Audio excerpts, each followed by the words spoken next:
A lot of people like to call the NBA soft now compared to this. Oh, maybe it has gone softer, but a big part of that was hand checking. You know, the rule that allowed grown men to throw hands on each other legally. Now, I know how that sounds, but what I meant by that is allowing defenders to put their hands on the other player on the perimeter. So the question is, why was it removed? It's actually all some conspiracy. What is up, dudes, dudettes, ballers, players, it's your boy MJ. Handchecking was in place all the way until 1994 when they modified it and then completely removed it in 2004. And everyone keeps saying that the NBA is softer, and a big part of that is handchecking. Yeah, handchecking. You guys gave me a great response on my last video with this ending style, so I'ma do it again. And if you got a problem with that, fight me. Drop a like. I can't believe I just asked for a like after saying that, but drop a like, it really helps me out, and if we get to 1,500 likes, I'll release a video within the next 2 days. Also, give me some names for the gaming channel I'm starting up. I am all ears, and let's just run it. So the NBA in the 70s and 80s was typically big man dominated. A lot of it was due to the rules and how physicality was allowed instead of being called for fouls. I mean, they allowed this. You simply need to be bigger and stronger than the guy next to you. Hand checking allowed defenders to put their hands and forearms into the offensive player in their chest or hips to impede their path to the basket. That's some tough stuff. In 1994, hand checking was modified, but in reality, nothing actually happened. They had modified it because Michael Jordan had left and the league had saw perimeter play increasing ratings. The NBA want perimeter play to be the future of the league, and without MJ, they didn't really have faith in any other people being able to handle defense with hand checking. The NBA had supposedly eliminated hand checking, but that was faker than Kobe making a comeback from retirement. Kobe coming back.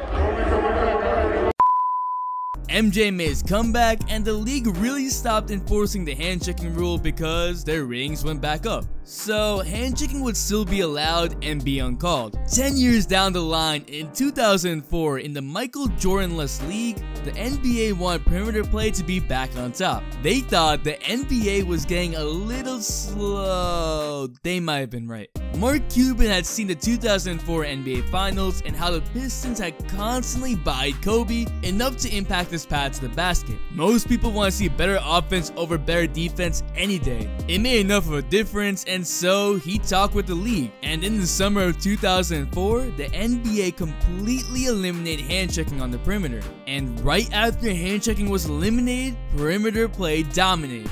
If you look at the MVPs right before hand-checking, Tim Duncan and Kevin Garnett had won. Right after hand-checking was removed, Steve Nash won back-to-back MVPs. In fact, since then, the only non-perimeter player to win MVP was Nowitzki, and even then, he was a big man who lived on the perimeter. The NBA got what it wanted, and what it wanted was ratings without MJ. While they might have quoted the safety of players, the NBA was trying to help perimeter players thrive and hope that the same MJ-like effect would happen, and it did. It's hard to tell with Kobe's numbers since he was developing, but his numbers in the 2005-2006 season just went up to a career-high 35 points per game.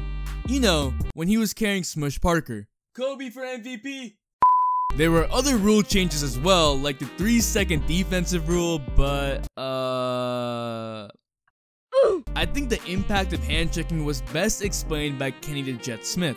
Because there's no hand-checking, when he comes and I come here and I don't like it, now I can come back, I can set you up, I can throw it between my legs, then I can go into my move.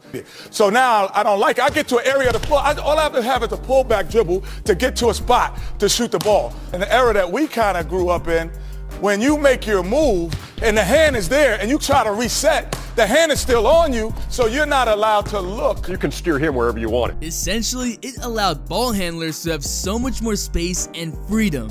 It opened up the whole game. Like legit, players couldn't dribble the ball up without getting touched. In today's game, that's a flagrant one. Across the league, the average points per game jumped up by 4 from 93 to 97 and would continue to go up. So to all those triggered fans saying the NBA isn't softer, The NBA legit removed hand checking so that perimeter players could thrive, and so that the more physical, slower pace of the league would be removed. They were trying to make the league softer, but that doesn't necessarily mean that the league has gotten worse. Some change is good and some change is bad. If you want me to get into all the details about the impact of hand checking, let me know, and let me know what other videos you want to see. But what do you think?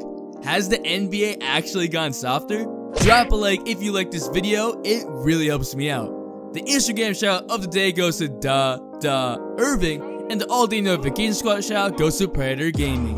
Thanks for the all-day support. Make sure to hit the bell for all-day notifications, and if you're not a sub, hit that subscribe button to join the all-day community for more fire content and all-day support. It's your boy MJ. We out.